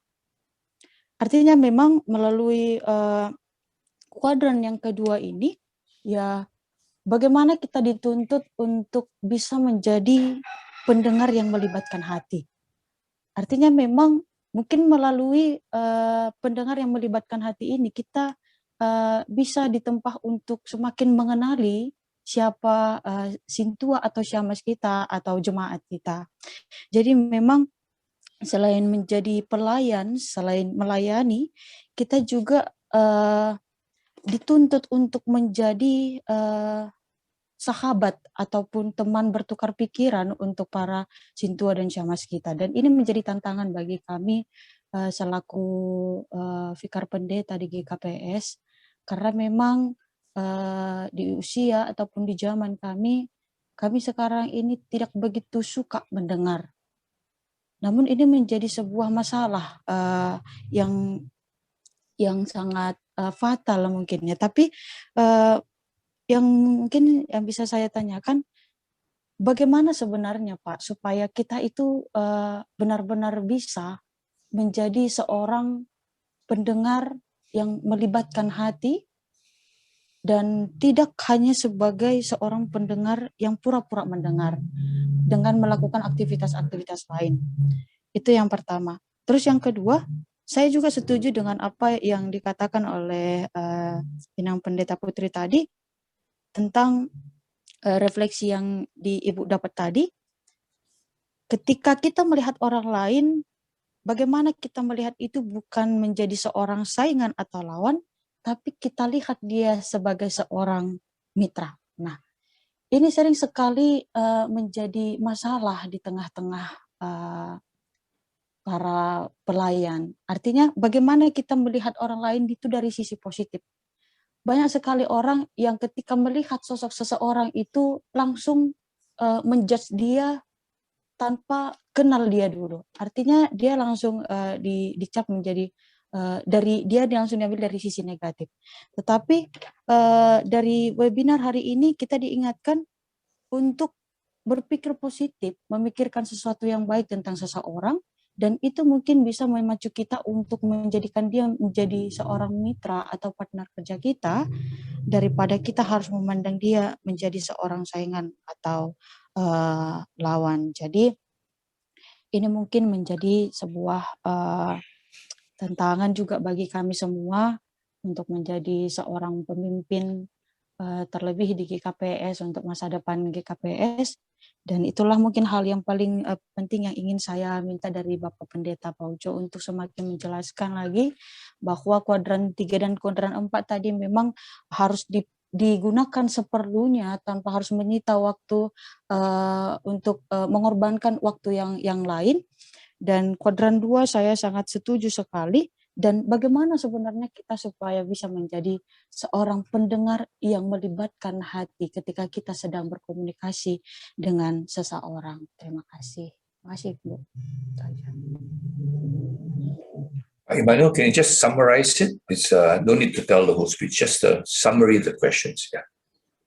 Oke, Vikar Patrong Putri langsung disampaikan aja ke Pak Paulus ya. Ya, tapi mungkin saya akan mengatakan ada juga beberapa yang bertanya di kolom chat. Atau yang pertama dulu ditanggapi atau langsung sekalian saja nanti? Gimana kira-kira? Dari Vikar Marianti aja dulu Aturang dijawab Bapak Paulus, baru kita masuk ke kolom chat. I have a time limit, you know, I have a meeting, so if you don't mind, just singkat questions, yeah. The questions, yeah. Kita langsung aja ke Vikar Marianti ya, Terang. There are 2 questions from Vikar Marianti, Pastor, to you. The first one is about the good listener. How, what the way we can be a good listener? The second one is, how can we make the other or someone to be our partner, not to be our competitor in our ministry? Please, Pastor. All right. To be a good listener is the skill is hard to learn, but it's very easy in theory, right? In theory, I can answer you in 1 line, right? Yeah. Jadi memang untuk menjadi seorang pendengar yang baik, itu butuh skill, butuh kemampuan atau keahlian yang memang susah untuk dipelajari, tapi gampang untuk didengar. Imagine you were a doctor, Ibu, and if you don't know the real problem, there's nothing you can do. You don't know what obat to give, you don't know what to do. So you must pretend, imagine you're a doctor, and what is the real problem? The guy, so you listen, trying to figure out what is the real sakit. Yeah. Ya, jadi ya sebagai contoh buat Fikar Marianti dan yang lain, bayangkan kita adalah seorang dokter, kita tidak akan tahu apa masalah pasien kita jika kita tidak betul-betul mendengar keluhannya atau mencari tahu apa alasan dia sakit. Jadi supaya kita bisa menyelesaikan masalahnya, supaya kita bisa menjadi pendengar yang baik, maka kita harus tahu dulu alasan atau penyebab dari sakitnya tersebut. We as pendetas, our job is like doctor, sama, except we are spiritual doctors. You want to know why this Sintwa is angry, why this person is don't like me. I want to understand, right? Before I can give solution or help. Yeah. Kita sebagai pendeta itu juga sama, pekerjaan kita seperti dokter. Kita itu adalah dokter spiritual bagi jemaat kita yang memang kita harus tahu dulu apa penyebab dan kenapa dia mengalami sakit seperti ini. Dengar dulu baik-baik, barulah kemudian terakhir kita memberikan solusinya. Imagine a doctor don't listen carefully, give the wrong obat. Patient will mati, right? So we are spiritual doctors. We must know the real penyakit, right? What is it? Yeah. Bayangkanlah jika kita seorang dokter yang kemudian tidak mendengar keluhan pasien, lalu kita memberikan obat yang salah kepada pasien tersebut, maka pasien tersebut akan mati. Sehingga sebagai seorang dokter, dengarlah dulu apa keluhannya, kenapa dia mengeluh seperti itu, baru kemudian kita memberikan obat atau solusi yang tepat atas keluhan. That's why I tell my young doctors, I said, giving the treatment is very easy. You just look at the buku, COVID, kasih obat ini. Tapi is this COVID or not COVID? Right? So you must understand, until you fully understand, jangan kasih obat. Tunggu dulu, right? Okay? So if you as pendeta have the same attitude, you will listen carefully, like, because you have to give a solution. Jadi teman-teman itu sama seperti kalau memberikan treatment itu gampang. Misalnya ada orang yang berpenyakit COVID, dikasih treatment atau pengobatannya itu gampang. Tapi kenapa dia bisa kena COVID, itu yang susah. Dan disitulah tugas kita sebagai seorang pendengar yang baik untuk mendengarkan dan mengetahui penyebab dari keluhan seseorang. So the attitude of wanting to help someone is the best attitude to listen, right? If I'm a doctor, I want to help you, I must listen. I must. It's my job. Okay? Not I like or don't like. All right? Yeah. Sikap terbaik untuk menolong seseorang adalah dengan bersikap mendengarkan dia. Karena dengan mendengarkan dia, itu sudah sangat menolong dia. Okay? So I hope that answers the first question. What's the second one, Pak? The second one is, how can we make the other or someone to be our partner, not to be our competitor in our ministry, Pastor? Impossible. The answer is impossible.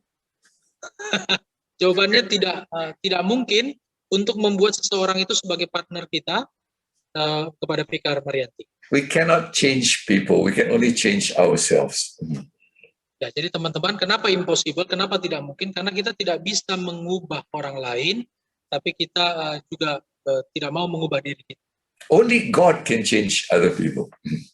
Ya, jadi hanya orang yang bisa mengubah orang lain yang tadinya kita anggap sebagai kompetitor itu. So we want God to be our cooperator, not that guy, right? So I try to do my best, then God will bless me to make that guy my friend. Ya, jadi saya hanya bisa bermohon kepada Tuhan untuk memberkati pekerjaan saya, lalu kemudian orang tersebut akan menjadi sahabat atau rekan pelayanan. Okay, so do your best. God will take care of that guy. You be friendly, you be kind, you be useful. God says, good job, Ibu Mariani, good job. I'm going to bless you. I'm going to make that guy your friend. Ya, jadi tugas kita hanya lakukan yang terbaik. Maka Tuhan akan mengambil alih, Tuhan akan mengubah orang tersebut. Yang penting kita tetap terus berteman dengan dia, berlaku ramah dengan dia, lakukan saja yang terbaik. Maybe the last advice I give all the vicars is this. Don't change your jemaat. You cannot change them. That's God's business, not your business. Jadi, You change yourself. Jadi teman-teman, saya pikir kata Bapak Paulso, nasihat terakhir saya kepada semua vikar adalah jangan mengubah jemaatmu, tapi ubahlah dirimu. Masalah mengubah jemaat itu bisnis atau urusan Tuhan, bukan bisnismu. Okay? You do your best. That's all. You cannot say, I want the best jemaat. No, I will be the best pendeta I can be. God, you make them the best jemaat. All right? Teman-teman, lakukanlah yang terbaik. Kita tidak bisa berkata bahwa saya mau jemaat itu menjadi jemaat yang terbaik. Tidak bisa. Yang bisa adalah saya mau menjadi yang terbaik dengan mengubah diri saya sendiri. Mengubah jemaat itu urusan Tuhan. I think it's a good question, Ibu, because I can end with this, all right? All my training here is not to train your jemaat, it's to train you, all right? To be the best you can be, okay? So do that. When you do that well, God will take care. Don't worry. Ya, jadi saya pikir itu adalah pertanyaan yang baik dari Fikar Marianti, dan saya pikir jawaban saya itu bisa mengakhiri sesi untuk saat ini. Dan tugas saya adalah untuk melatih teman-teman Fikar sekalian, bukan melatih jemaat. Itulah kenapa apa yang saya sampaikan kepada teman-teman Fikar itu untuk teman-teman Fikar, bukan untuk disampaikan kepada warga jemaat. Okay, so I think with that, you be the best. I want all of you, I hope all of you, because will be the best pendeta you can be. Don't compete with other pendetas. Be the best you can be. God will bless you. Teman-teman, Pak Paul itu menasihatkan lagi, jangan bersaing dengan pendeta yang lain. Melainkan, jadilah pendeta yang terbaik. Jadi jangan anggap pendeta yang lain sebagai saingan, dan jangan bersaing dengan dia, tapi kitalah bertugas untuk membuat diri kita menjadi pelayan yang terbaik. Have a goal to say, I want to be the best Ibu Christy that I can be, the best Ibu Mariani that I can be. All right? Then you do that, I will be so happy and God will be blessing you. Okay. Dengan membuat tujuan bahwa saya akan menjadi pendeta yang terbaik yang bisa saya lakukan, saya akan menjadi fikar yang terbaik yang bisa saya lakukan, maka saya, kata Bapak Paul itu, akan bahagia telah berhasil 6 sesi memberikan ceramah ini kepada teman-teman sekalian. Terlebih lagi, Tuhan pun pasti akan bahagia melihat teman-teman punya goal, punya tujuan yang seperti itu. Your future is ahead of you. Develop the right habits. You will be successful pendetas, servant leaders for God. Ya, masa depanmu ada di depanmu. Kembangkanlah kebiasaanmu, habitmu, maka kamu akan menjadi pendeta atau fikar yang sukses, yang berhasil di tengah-tengah jemaatmu. I thank God for this privilege to be with you. I hope I can meet you all again, have some more webinars with you. But I really believe God can make all of you the best. All right? Saya berterima kasih atas kesempatan, atas penghargaan yang diberikan kepada saya, bisa memberikan webinar ini kepada teman-teman sekalian. Saya berharap kita bisa jumpa di webinar berikutnya, di webinar selanjutnya. Dan saya berdoa, saya berharap kepada Tuhan, semua dari teman-teman fikar ini bisa menjadi pelayan yang terbaik. Thank you for attending, and thank you especially those who ask questions. God bless you. Yeah. Terima kasih atas kehadirannya, dan terima kasih sekali untuk respons dan pertanyaan-pertanyaan yang telah teman-teman berikan kepada saya. Okay, Pak Iman. Baik, thank you, Pastor. Thank you Pak to Iman. all of our fikar. We can continue our webinar with a closing webinar. I cannot see Pendeta Putri is join with us right now. Oh, ada ya, Turang? Oke. Pendeta Putri is with us. Silakan, Turang, kalau ada pengumuman dari Departemen Pembinaan menutup webinar yang 6 sesi ini. Silakan, Turang. Terima kasih untuk Pak Immanuel. Sebenarnya tadi yang berhubungan dengan fikar sudah disampaikan awal webinar tadi. Untuk Pastor Paul, terima kasih banyak. Thank you that you give many things to our fikars. Jadi kawan-kawan, saya tertarik sekali. I'm really interested with the last statement that you gave us, to be the best you can be. Saya pikir ini menjadi pegangan, menjadi semangat bagi kita untuk menjadi yang terbaik.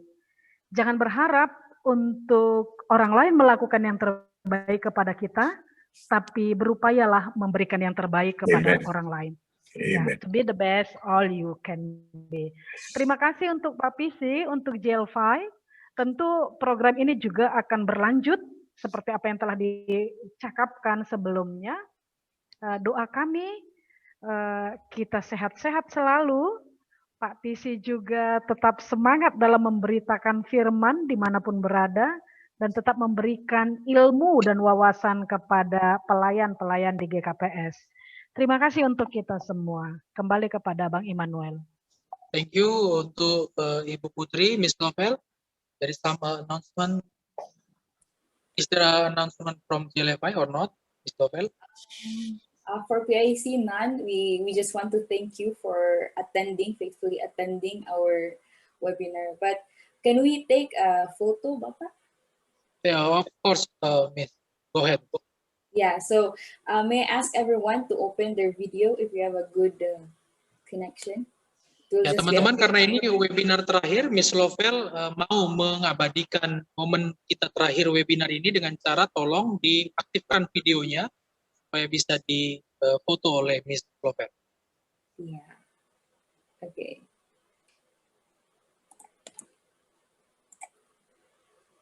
Okay, so in count of 3, please smile, your best smile. Okay, 1, 2, and 3. Thank you, everyone. May I give back to Bapak? Thank you, Miss. Baik, jika demikian kita sudah mengucapkan terima kasih kepada Bapak Paul Chu dan juga JLFI. Beliau juga sudah memberikan nasihat-nasihat kepada kita untuk kita ingat dan lakukan. Maka sekarang teman-teman kita akan menutup webinar kita ini dan saya pikir yang paling berkompeten atau paling cocok untuk menutupnya di dalam doa itu saja Kepala Departemen Pembinaan. Pada Pendeta Putri kami persilakan untuk membawa kita di dalam doa penutup. Ya. Sekaligus mendoakan Bapak Paul Chu dan JLFI di dalam pelayanan mereka. Kita berdoa. Terima kasih Tuhan buat setiap kesempatan yang Engkau berikan kepada kami. Saat kami satu dengan yang lain, bersama dengan JLFI, yang dibawa oleh Bapak Pendeta Paul Cho, dapat bersama di ruang Zoom ini, membekali diri kami untuk hal-hal yang berhubungan dengan peningkatan pelayanan kami di tengah-tengah umat-Mu. Biarlah Tuhan, setiap apapun yang telah kami terima di ruang Zoom ini menjadi bekal kami untuk memperbaiki diri dan memberikan yang terbaik di tengah-tengah jemaat Tuhan. Jadikan kami sebagai pelayan yang memberikan hati, apapun yang kami lakukan, sehingga kehadiran kami menjadi berkat di tengah-tengah umat-Mu. Kami berdoa juga Tuhan buat Pak Pisi dan juga buat JLFI, dan orang-orang yang terlibat di dalam pelayanan bersama dengan JLFI. Terima kasih atas keberadaan mereka yang menjadi berkat bagi kami. Terima kasih ketika melalui JLFI, Tuhan memberikan kesempatan bagi kami untuk belajar. Kami berdoa, biarlah Tuhan memberikan kesehatan kepada Pak Paul Cho khususnya, Tuhan memberikan kesehatan kepadanya, memberikan joyful kebahagiaan, sehingga di masa-masa kehidupannya, dia tetap memberikan yang terbaik sesuai dengan kehendak hati Tuhan, dimanapun dia berada. Lindungi keluarganya, anak-anaknya, cucunya, istrinya. Biarlah melalui keberadaan keluarganya, nama Tuhan semakin termuliakan. Kami serahkan juga setiap orang-orang yang bersama dengan JLFI melayani, Tuhan juga memberkati mereka. Dan berikan kami kesempatan selalu Tuhan untuk bersama, berikan juga kami kesempatan untuk saling belajar. Kami berdoa juga Tuhan buat semua vikar yang telah ikut ambil bagian di dalam webinar ini. Tuhan lindungi mereka, Tuhan berkati mereka, berikan kesehatan kepada mereka, dan berikan hati yang selalu takut padanya, pada mereka. Juga terima kasih juga buat Pendeta Immanuel yang telah memberikan hati untuk bersama-sama dengan kami di dalam webinar ini. Tuhan juga memberkatinya bersama dengan istri, memberkati setiap pekerjaan dan pelayanannya. Terima kasih Tuhan. Biarlah persekutuan ini, perjumpaan ini menjadi sukacita bagi kami. Dalam nama anakmu Yesus Kristus kami telah berdoa. Amin. Amen, amen. Thank you, everyone. God Thank you, bless Pastor. you. Thank you, Jill. Thank you. Thank you, everyone. See you again. Semangat Pikar. Take care. Bye-bye. Bye, Pastor. Thank you. God bless you. Thanks, Pak Iman. Pendeta Emmanuel, thank you Inang Pendeta Thank Putri. you. Ya, terima kasih semuanya.